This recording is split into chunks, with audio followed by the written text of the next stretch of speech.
Try to turn your cameras on.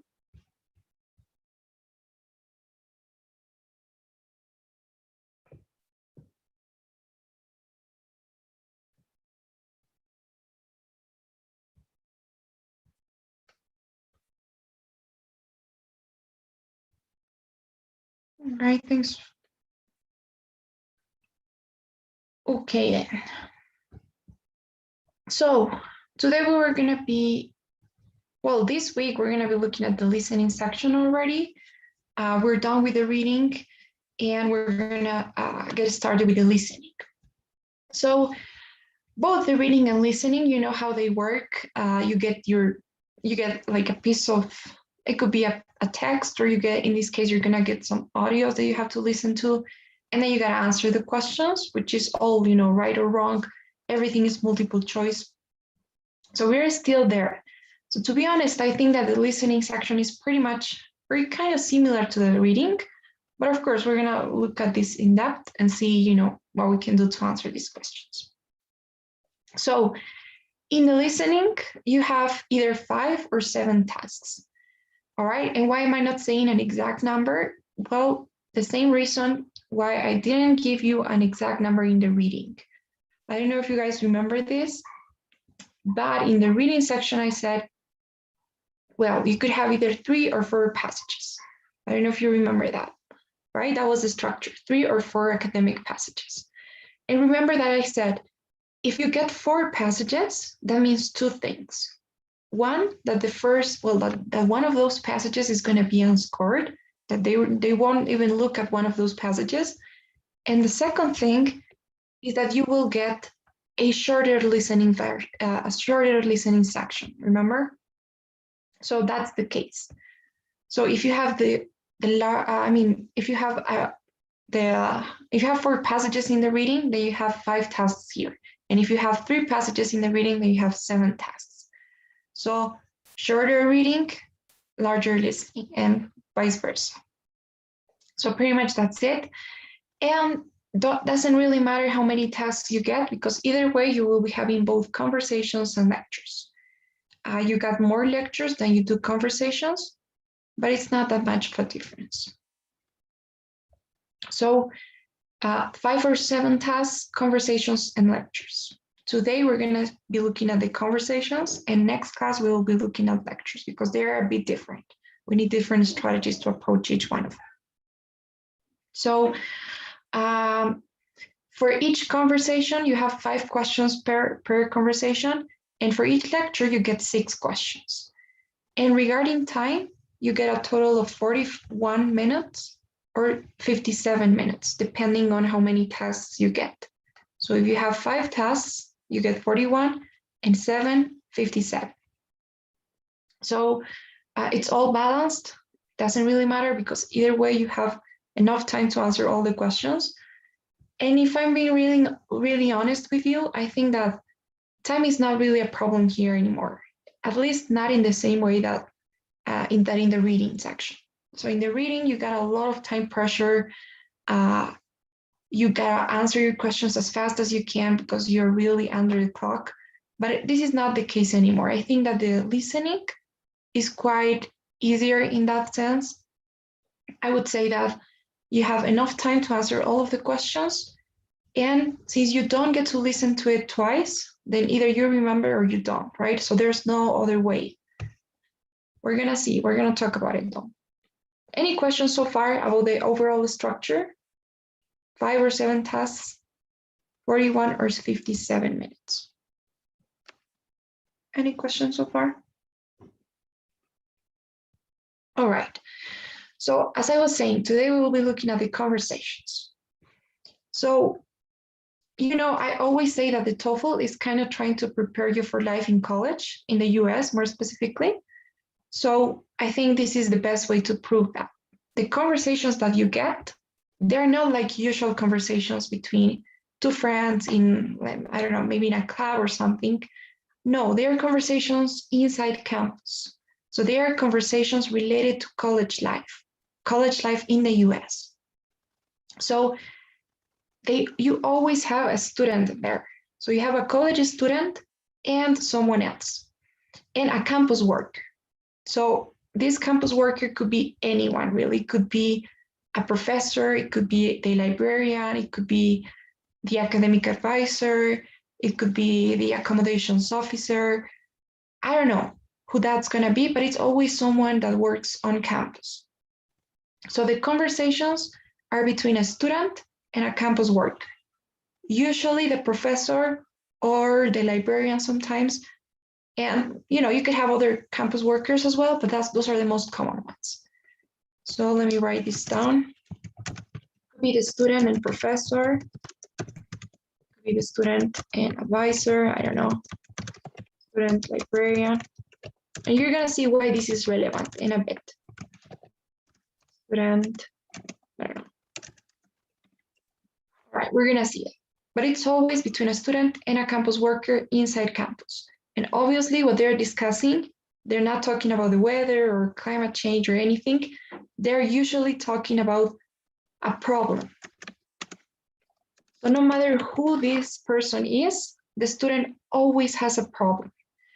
And that's what they're talking about. So the student goes to see this professor, advisor, whoever that is, and asks for help.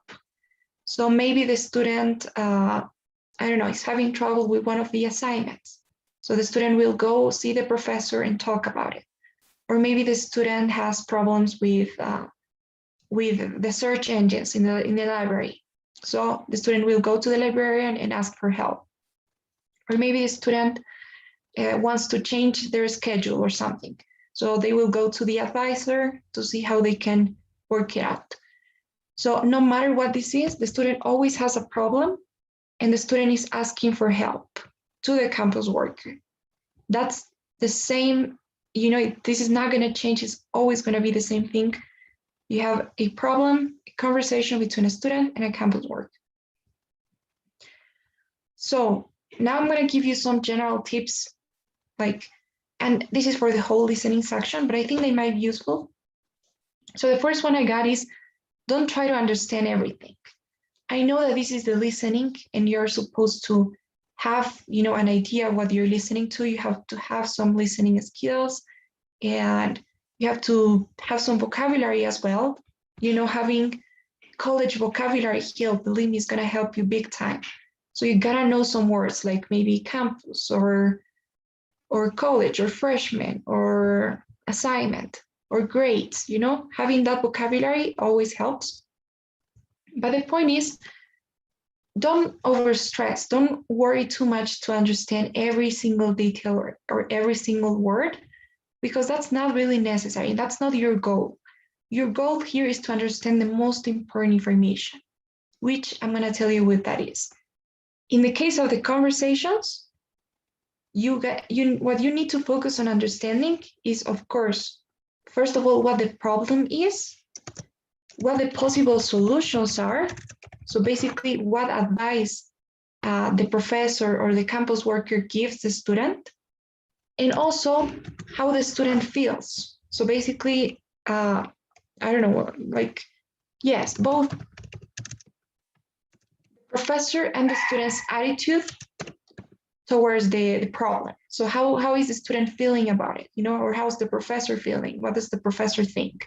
Those are some things that you need to focus on understanding, but not everything. You don't really care about those little details. So don't overstress if there are some words that you don't know, there are some things that you're missing, because it's fine. As long as you understand what is important, then you're fine. Now, you have to take notes. You need to take notes, but you don't necessarily have to write everything down, right? Believe me, I say this, from experience. It's not the best. The best idea is, it's not a good idea to write everything while you're listening, because believe me, you're gonna end up with nothing. You're gonna end up with unorganized notes, and you're not going to remember anything from the listening. So, and to be honest, for the conversations, I would suggest that you don't even have to take that many notes. In the lectures, you will see that notes are a bit more important, but in the conversations, if I'm being completely honest, I would say that you can even get through it without taking notes. So of course, it's better if you do, if you take notes, but believe me, it's not important that you write everything down. Like the big things, you're gonna remember those. I'm sure you don't need to take notes on what the problem is or how the professor is feeling. You will remember that. So you don't have to create a transcript and write out everything that they're saying.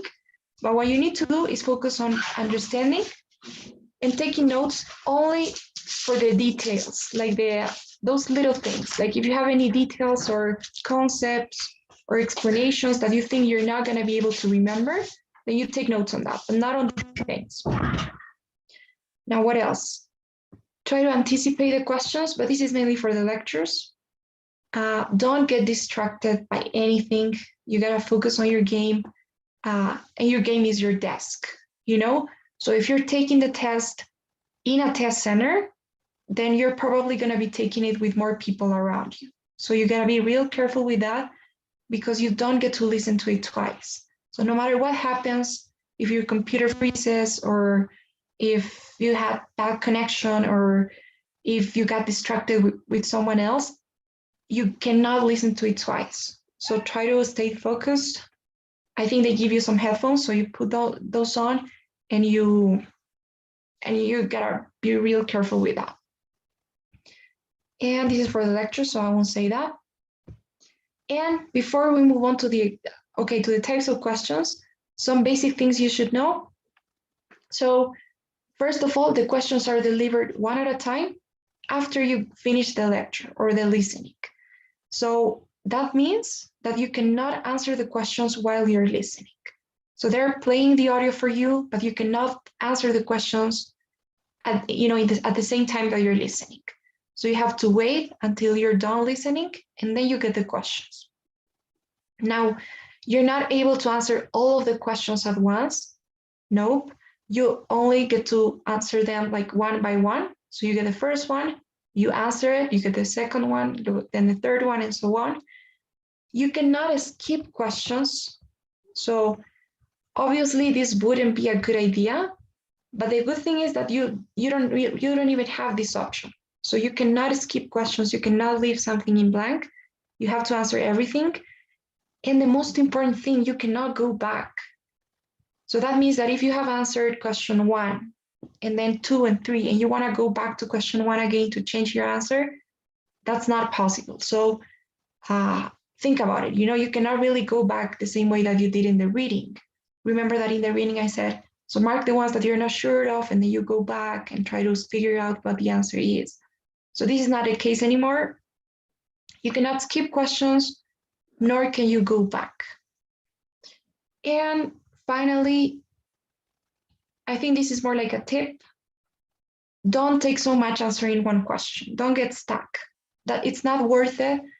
And as I said, either you remember what the answer is, either you know it or you don't. If you know, you answer it, no problem.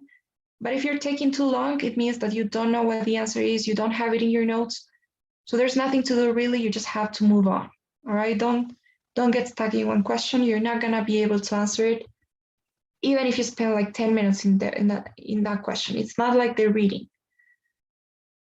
So basically that's it. Any questions? I know that was a bit overwhelming, but any questions?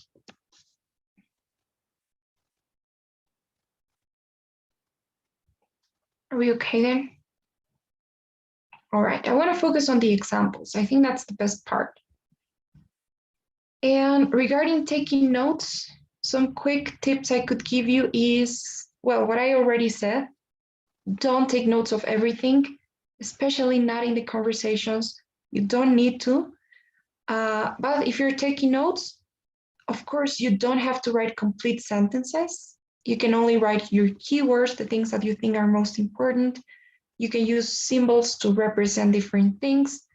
Like you could use an arrow to say so, or maybe if you have something like population is increasing, you can say something like pop and then have an arrow looking up, something like this. Okay, something like this, right? So basically use all the tools that you got. Don't write full sentences and divide the paper so that you use the right amount of space. And this is a very common mistake that people make. Like they have their notes completely disorganized and they have no idea what they have there. And that's useless, you know? So always take notes in just one paper, one piece of paper, and try to make sure that you're giving a good use to every single space that you got in there. You have to fill your whole paper out. What else? Organize your notes following the same order. So of course, right, in chronological order. The first things first, and then you got like in chronological order, in the same order that they give the information. You gotta take your notes. So that's it. Now, regarding the types of questions, there are some types of questions, but I don't think that it's so important that we look in a so detailed way to each one of them. We're gonna see them, but I think that it's better if we do with examples. But for now, in the meantime, what you can just be aware that you have different types of questions, 6 to be exact, and they are very similar to the reading ones. Remember, like function and purpose. So that's pretty similar. Something like, why does the professor say this? Or why does the student say this? You got like these attitude questions that I love. They're all like, how is the student feeling about this? Or what is the professor's attitude towards that? So we're gonna be looking at those as well. You got inference questions, the same as in the reading, like what can be inferred about this?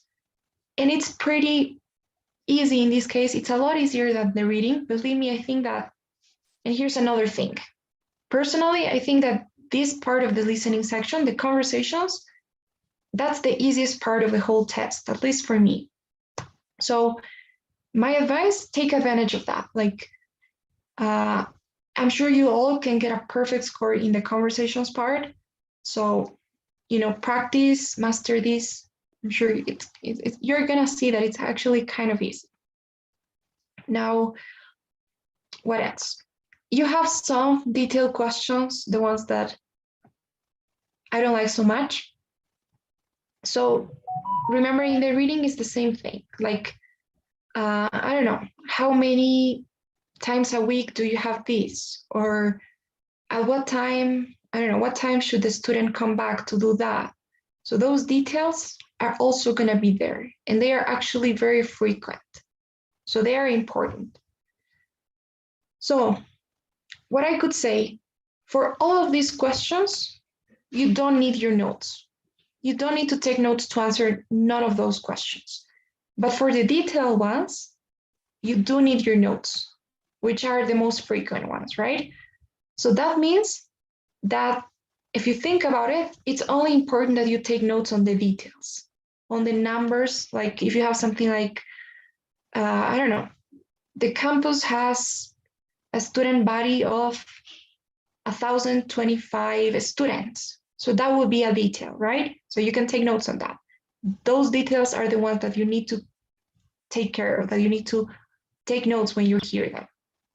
But if you hear something like, I don't know, like, so I have this problem, and then you got the problem. So that's not important to take notes on. You know, you're gonna remember that, it's gonna be there.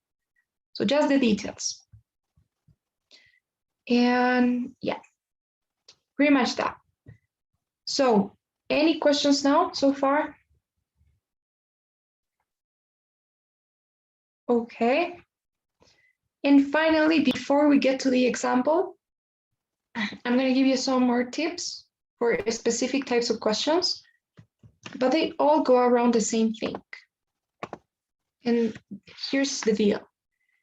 For these questions, believe me, guys, I've seen in the listening section a lot of questions that you could answer without even remembering anything, without even listening to the audio, you know?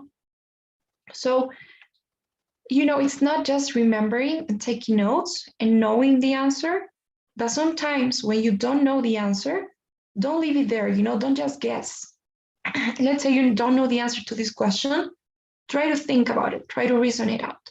Sometimes you can get to the answer, as I said, without even knowing what the answer is, but you can kind of deduce what the answer could be. So you have a good chance there. So be logical. All right, so let's say we have this question here. Fernanda, would you read the question, please? And the options too. Why does the student go to see the professor? A, to talk about her paper of farming practices. B, to ask if she can study abroad in Guatemala.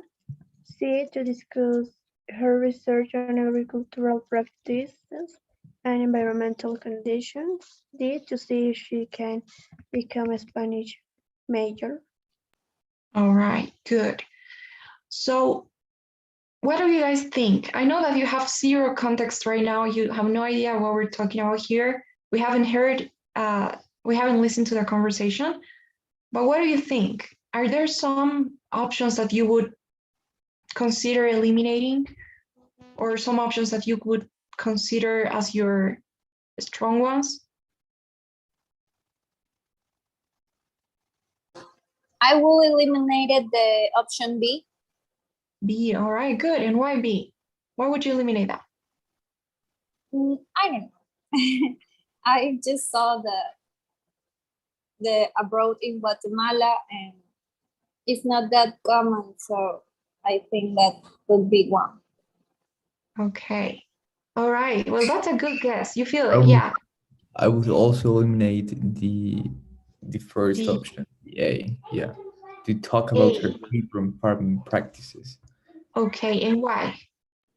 I don't know, because I think this is from a school, and in a school, there are not so many things about farming practices. Okay. All right. But remember, these conversations that you're gonna be listening to, they're not from school. They are from, well, college. The professor basically is a college teacher, right? So careful with that. These are college related conversations. So I don't know about that. But I like that you're being logical, okay? So anybody else?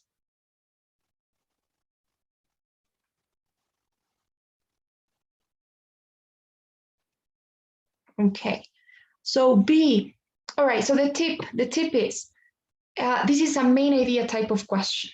The main idea type of question asks you to explain what the main idea or the problem is. So what is the student's problem? Why does the student go to see the professor? This is the main idea type of question. You get them, usually is the first one, like 80% of the times you're gonna get one of these, and it's gonna be always the first one. So when you have this main idea, there are some things that I want you guys to consider. So the first one is, be careful, or think about the campus worker role. So in this case, the student is talking with, okay, I'm gonna just use. All right, so in this case, the student is talking to the professor, right? The student goes to see the professor. So you have to kind of think what the professor's job is. You don't want to choose B, and this is and this was correct. Someone said this, right? Because this is not really the professor's job. Like if you think about it, why would the student go see the professor to ask whether she can study abroad in Guatemala? Is that the professor's job? Not really, you know? So think about it that way. It's supposed to make sense. So if it doesn't make sense, then you could eliminate those options, you know, especially if you don't really know what the answer is, then these are some ways to do it. Now, I would also eliminate D. And why? Because again, this is not the professor's job, you know, to see if she can become a Spanish major. So I don't know. I would, maybe if you want to see this, you would go to the advisor. So the advisor is giving you advice on if you want to change majors or do a minor perhaps, or change your classes. But that's not the professor's job. The professor is only supposed to help you with papers or assignments, with exams maybe, to discuss grades. Like if you have a bad grade and the student may go and like, hey, like, why did I get this grade? And maybe they can talk about it. But the professor's not gonna really be there for things like this, you know? So be careful with that. Now, talking about her paper on farming practices, it could be, it's, you know, if you have questions on your papers, on your assignments, then you can go talk to your professor about it. And the professor is supposed to help you. And the same goes with C, to discuss her research on agricultural practices and environmental conditions. So that's another thing. And yeah, there's another thing as well that I want to say here. When you have this main idea type of question, always think of not the main thing, okay? It's actually very tricky. Don't think of the main idea of the conversation. Instead, think of the initial problem that the student had. So think of that very first problem that the student wants to talk about. Sometimes it gets confusing because maybe the student originally goes to see the professor to talk about this, her paper on farming practices. But later on, once they're done talking about that, they start, I don't know, or maybe, I don't know, perhaps, who knows, maybe the student says something like, oh, and I'm thinking about changing my major to Spanish. So maybe that's there, you know, but it's not supposed to be your answer. So always think of the original problem. When you have the first question, the main idea question, always remember the original problem that the student had, not the main idea of the whole conversation. So does that make sense? Is that okay? All right, those are some tips.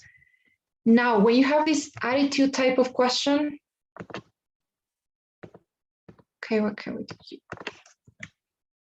When you have this attitude type of question, something like, what attitude does the professor have towards this? Or what attitude does the student have towards that? Or how is the student feeling about this? All right, so when you have those type of questions, the tip is always think positive. Remember I said this is trying to prepare you for life in college in the US? So they're trying to make it look nice, or like in the ideal scenario. So usually the campus worker, the professor, the librarian, whoever that is supposed to help you out. It's supposed to be nice and to be kind and help you whenever they can. So usually you're gonna be, you know, eliminating the ones that are negative. Something like the professor's angry at the student because he didn't finish the assignment, or the professor's disappointed on the student, or I don't know, or maybe the student is bored, or the student is upset or mad.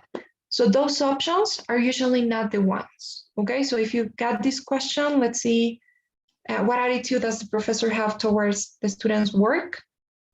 So which ones would you consider and which ones would you discard out of these 4? What do you guys think?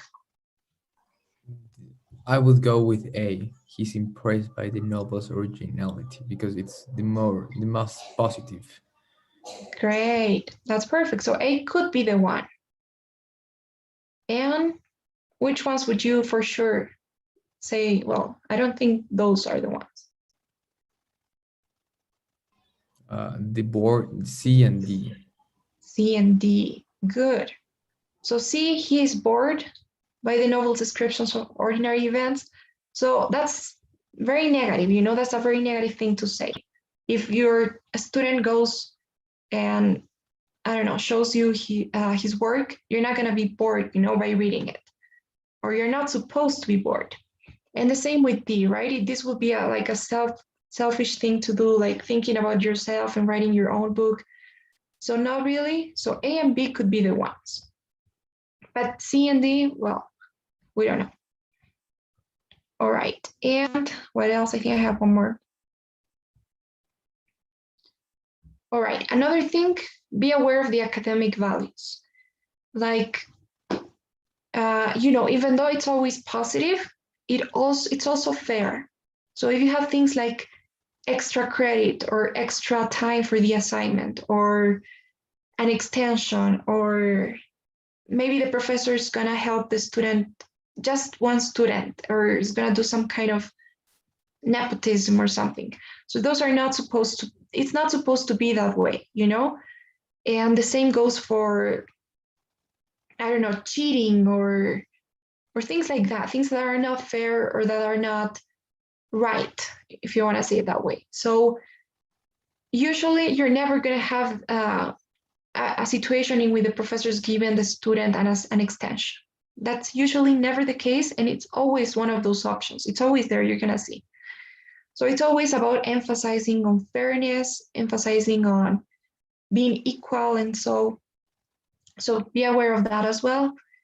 And yeah, that's pretty much it. Well, now that we've seen that, I think we can start with the example. But are there any questions? Are we okay with that?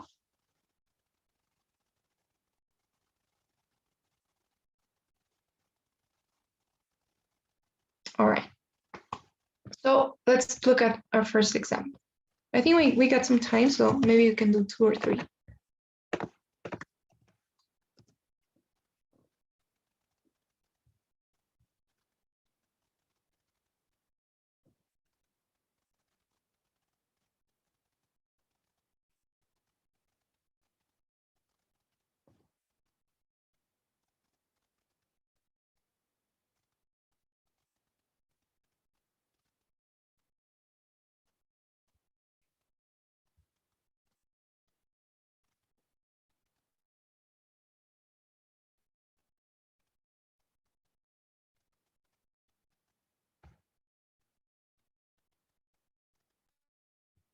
Okay, guys. So another thing I wanted to say is also, if you have some pictures that you will probably have, look at them. And if you have a title as well, you know, sometimes you have something like a bit of context at the beginning, something like, well, the student is going to see the professor to talk about this. So if you have that, then read that, you know, don't just skip it. And also look at the image. It gives you a good idea of what the listening or the conversation could be about. So always, you know, context is always helpful. All right then. So are you all ready to take notes? Do you have a piece of paper with you?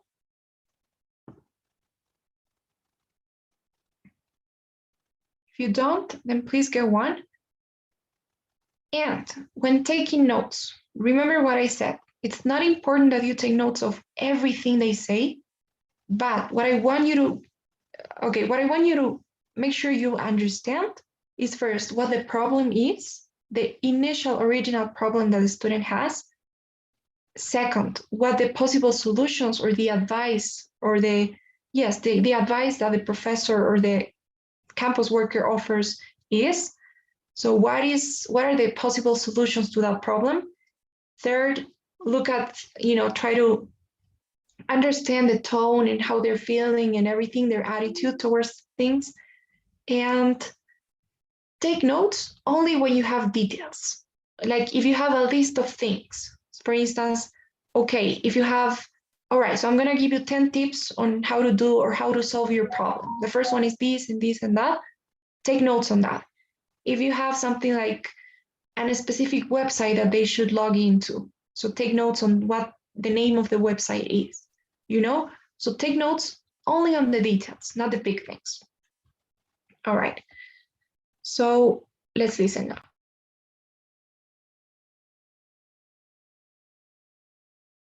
Everything all right, Carla?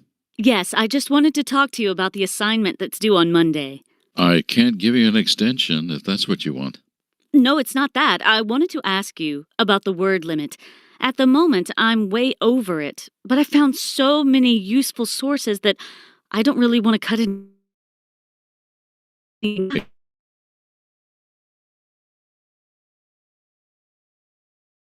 Our rule is not as if stop marking as soon as I reach the word limit. but I don't really want you to go way over it either. 2,800 is the absolute maximum, I'd say. Wow, that's still going to be hard. Well, you can use this opportunity to try to make your writing more succinct. It's good exercise in writing technique. Think about which of the writer's points you really want to draw attention to, and discard any information that isn't really relevant to your premise. Okay, I'll try that. Remember, you can always refer to 2 or more sources in the same paragraph, in the same sentence even. What do you mean? If one of your citations seems to complement what the other says, you can refer to them at the same time. You can do that when they contradict each other, too. It's a perfectly acceptable way of constructing a paragraph. I get you. Well, I'd better go. I've got a lot to do before Monday. Hang on, Carla. While you're here, I wanted to mention something to you. What's that? Have you heard about the Harvey Graduate Business Program? No? It's a special scheme funded by the Harvey Group, the financial place in town. Yeah, I know it. Well, they have a special program that they run especially for graduates. It's very exclusive. They only take on 3 people a year. Each of the major colleges in the state is invited to put forward a maximum of 5 students a year for consideration. And we only pick out the very best students, the ones with really high grades. I wondered if you'd be interested in trying out for it. After all, you've been doing well in all your modules. Wow, it sounds like an honor to be considered. I guess all those late nights working on assignments were worth it. What does the program give you? Well, you get work and training at the Harvard Group for a year, and then they will fund your master's course a year down the line. I'm right that you're interested in doing a master's course, aren't I? Yes, I was considering doing something management-based. Well, I think they discuss with you what master's course would be best for you and them, depending on the department you're working on. So you may be obliged to do the course they want you to do, but it's bound to be useful. Then they employ you for another year. And after that, you can choose to stay with the company or move on somewhere else. Harvey's a prestigious company. I couldn't see myself moving on fast if I managed to get my foot in the door. Indeed. Well, is it something that might appeal to you? Maybe. I was hoping to go abroad for a while, though. What do I have to do to apply? Do I need a resume? I was working on mine just the other night. Well, there's a rather lengthy application form to fill out, so I don't think a resume is needed. Then, if you get through the first stage, you'll have to do a presentation. If they like you, they'll invite you back for an interview. It's pretty tough, as you can imagine, but I wouldn't suggest it to you if I didn't think you could do it. I mean, you've done some great presentations in class, and you've had the experience of setting up your own business, too. No. I haven't done that. Haven't you? I thought you did something selling perfumes. That's Miranda. Oh, is it? Well, sorry about that. My mistake. But you've still had experience working in a business, haven't you? Yeah, I've worked in my dad's office in the vacations. Well, that's very valuable, and I'm sure you learned a lot from that. Well, if you're interested in the program, come to my office later on, and I'll give you the details. After 4 is best for me. Thanks. Okay, guys. So, how was it? What do you think? I think it was a bit long, wasn't it?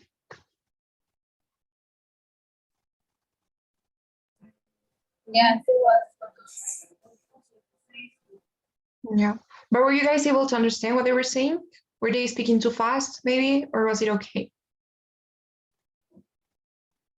I think it was okay. Yeah. So, as I said, in the conversations, this is your chance, guys, because even the questions, they're not that hard.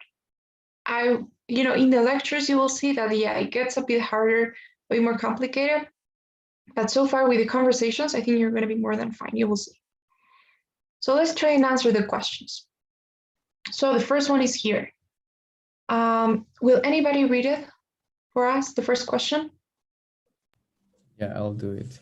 Carla wants to talk to the professor because she doesn't think she can finish her assignment in time She has been unable to find good sources for her assignment.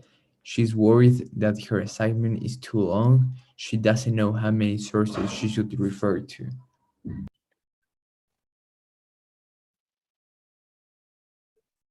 Okay, good. Thanks so much, Theo. All right, so this is the main idea type of question. Remember, usually at the beginning, it's asking about the main, not the main idea, really. It's asking about the original problem. You know, if you had okay, so let's try and answer and then we'll talk about it. So what do you think? Which one is it? I think it's the last one. She doesn't know how many sources she should refer to. Okay. You all agree? Anybody else? I agree. You agree? Yeah. Yeah? Everyone? Anybody has a different one? Okay. So as I was saying, guys, I think let's try. She doesn't know how many sources she should refer to. So no, it's not actually, it's not that one. It has to do with that one, but it's not. So any ideas which one it could be? She's worried that her assignment is too long. Good, there you have it. So yeah, she's worried that her assignment is too long. So remember, guys, it's not about the main idea. That's why I always say. So I think, like, let's listen to the first part again, like the first 15 seconds or so. Everything all right, Carla? Yes, I just wanted to talk to you about the assignment that's due on Monday. I can't give you an extension if that's what you want. No, it's not that. I wanted to ask you about the word limit. At the moment, I'm way over it, but I found so many useful sources that I don't really want to cut anything out. Well, it's meant as a... Okay, so yes, it has to do with the sources, the number of sources she has found, but that's not the problem, is it? It's not that she doesn't know how many to cite or how many to refer to. It's that her assignment is too long, it's way over the word limit. You know, she's worried about the word limit. So it's too long. I think it's, I don't remember how many words she's supposed to write, but it's over that limit and she's worried about that. So she wants to do something to solve the problem. Okay, so I think later on they start talking about sources. They then move on to talking about, I think, a scholarship or something, but that's not the point. You gotta understand what the main idea, the problem is, and it's usually gonna be among maybe the 31st seconds, it's gonna be there. So be careful with that. Is this okay? You get why C would be the answer? She's worried that her assignment is too long. And again, you know, the reason why Carla talks to the professor is because she has a problem. So if it's not a problem, if you have an option that says something like, she wants to talk about sources, or she wants to, I don't know, she wants to do research on this. So it has to be a problem. Remember, it has to be a problem. If it's not a problem, then it wouldn't make sense. And again, look at that one, the first one, right? I think at the beginning, the professor goes, well, I cannot give you an extension if that's what you want. So again, those academic values that you need to be aware of. All right, before we run out of time. Question 2. We'll maybe, can you read it, Ruben? Sure. Read the 6 sentences below. Which two does the professor advise Carla to do? Make her writing more concise. Use just one piece of information from each source. Focus on comparing and contrasting information. Discard information from less reliable sources. Remove citations which contradict information from other sources. Ensure that there is a reference to a source in every sentence. Okay, thank you so much. So we need to select 2 of them, right? Yeah, they're going pairs. Now, this is information that I would definitely have notes on. Remember, it's a list of things. I think the professor says, well, here are some things that you can do to make it shorter. So you can do this, and you can do that, and you can do this, and maybe that. So I would take notes on that. And also, it's an important information. Remember, you have the problem and you have the advice, the solutions that the professor is offering. So that's really important information that you need to find when you're listening. So what do you think? Is it 1 and 3, 2 and 4, 5 and 6, 3 and 4, or 1 and 6? I think it's 3 and 4. 3 and 4. Focus on comparing, contrasting, discard information from less reliable sources. Okay. Do you all agree? Do you guys agree? 1 and 6. 1 and 6. Make your writing more concise. This one makes sense, you know, because if you make it more concise, it's less, the same information in less words. But about 6, again, being logical. If we think about it, do you think that ensuring or putting a reference to each source in every sentence is gonna make like, is gonna shorten her essay or her paper, or is it gonna make it longer? I don't know. I think it's 1 and 3. 1 and 3. Okay, so what Diego says is actually kind of like the intermediate between 3 and 4 and 1 and 6, you know, because it has one from each. So let's go with 1 and 3. And yes, that was actually correct. So make your writing more concise. Now, careful with this. Again, synonyms. That's why it's important not just taking notes like crazy, but understanding, you know. The professor says, well, you should consider make your writing more succinct, I think. So succinct is a synonym of concise. If you're just focused on taking notes and you have the word succinct in your notes and you're like, all right, well, I don't have anything like that, but you have something like that. It's just a synonym. So understand, not only write. Good. Now the next one, maybe, all right, who can this be? Romina, do you mind reading this one? Okay, the Harvard Graduate Business Program provides young people with a founded master's course of their choice, overseas work experience, work in various departments in the company, a total of 2 years employment at the Harvard Group. All right, guys. So this is a detailed question.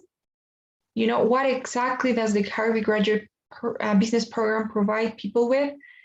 And yes, I would take notes on this. I don't know. Look at your notes. Do you have anything for this question? The first one, I think. On the master's course of their choice, okay. Anybody else?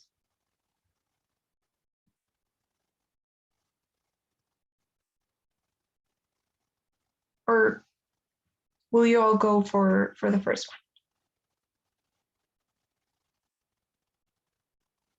Yeah. They talk about something about work after study too, so I'm not so sure it's the first one. Yeah, good. I like that. So yes, yeah, they talk about work too. I think it's more working than studying. It's not so much, yeah, it's kind of like an internship, I think. So I don't know. Okay, let's go with the first one, see if that's correct. Well, nope. So, okay, so it's also about work, but I don't think C is either. So it's not. So this one is tricky, I'm not gonna lie. The answer was a total of 2 years employment at the Harvard Group. Now the thing is, I think during those 2 years when you're working as an employee at the Harvard Group, you have the chance to do this master's course of their choice. You know, I think it's not your choice, but their choice. But that's within those 2 years of working. So it's a total of 2 years employment at the Harvard Group. Well, I think the first one, you do your course and you work, and I think they employ you for another year and then you work again. But it was a total of 2 years. there's not really a way out of this, but taking notes or catching those details, you know? So, okay, now the fourth one though, this is a good one. This is a function question or functional purpose. So when you get this type of question, like, what does Carla mean by this? Or why does Carla say that?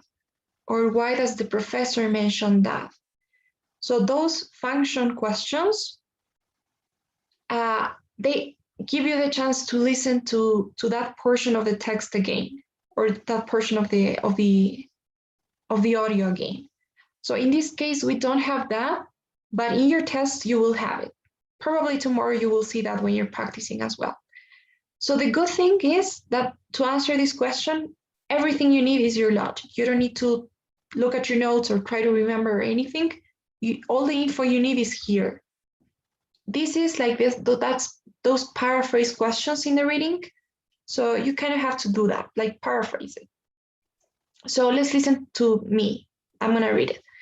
Harvey's a prestigious company. I couldn't see myself moving on fast if I managed to get my foot in the door. So Harvey's a prestigious company. I couldn't see myself moving on fast if I managed to get my foot in the door. So what do you guys think Carla means when she says that? Here are your options. Let me know what you think.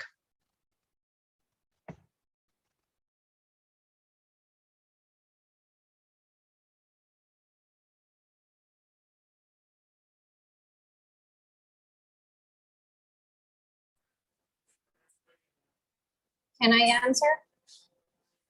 Of course, yes.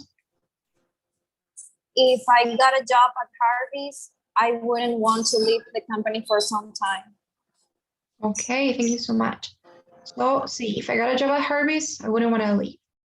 Anybody else has a different opinion?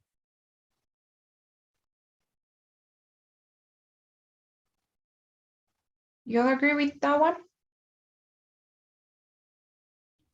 Yeah, because the first and the last one are like that, like that's gonna happen, and you don't know because we don't know if she's gonna win. So it's the second or the third, and I'll go with the second. Great, perfect, good explanation, Diego, thanks. So yeah, it is the third one. And as Diego was saying, if we look only at a structure, we're looking at a conditional sentence here, right? If. So if she gets the job, we don't know for sure that she's gonna get it. And as Diego was saying, the first and the last one, they're like affirming that she's gonna get it, like 100% sure I'm gonna get this job. And she doesn't know, right? How is he gonna know? So after I worked, that's being sure that she's gonna get it. And once I've got a job, the same thing. So we need a conditional sentence that maybe she will get it, maybe she won't. We don't know, we will see. And now then another thing that you need to be careful with is expressions. Like, for instance, this one, right? If I managed to get my foot in the door. So is this like literally putting or stepping in the door? Or does this have a different meaning? What do you think?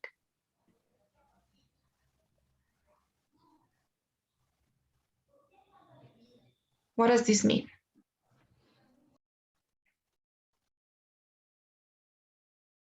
It's like if she could like get in the office or.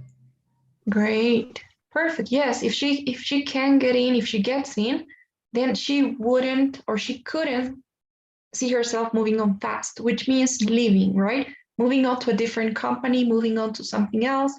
So if she gets it, if she managed to get her foot in the door, she won't want to leave that fast. All right. And the final one before we go, a detailed question, one that a list of things, you would probably have some notes for this. Which one of these does Carla not need to do? Careful when you see a not or except. These are tricky ones. Sending a resume. Good. Yes, that's correct. Sending a resume. She doesn't need to send in a resume. Detailed questions. If you have something like, I think Carla asks, right? So what are the requirements? What do I need to do to apply? And then the professor is like, okay, so these are some things that you have to do. You have to complete this application and do that. So whenever I'm listening to that question, what do I need to do to apply? Then I'm creating a space in my notes, like requirements, this and this and that. And then I just have to look at it, you know? So careful with that. So that's pretty much it. Any questions about the listening or the questions or anything? No? All right, guys, so we will continue next class, but before you leave, please, I'll start today's survey. Same good old one. And I'd appreciate it if you guys can answer those. I think this time you get 4, I'm not sure. Yes, you have 4 questions this time, just for these ones. So.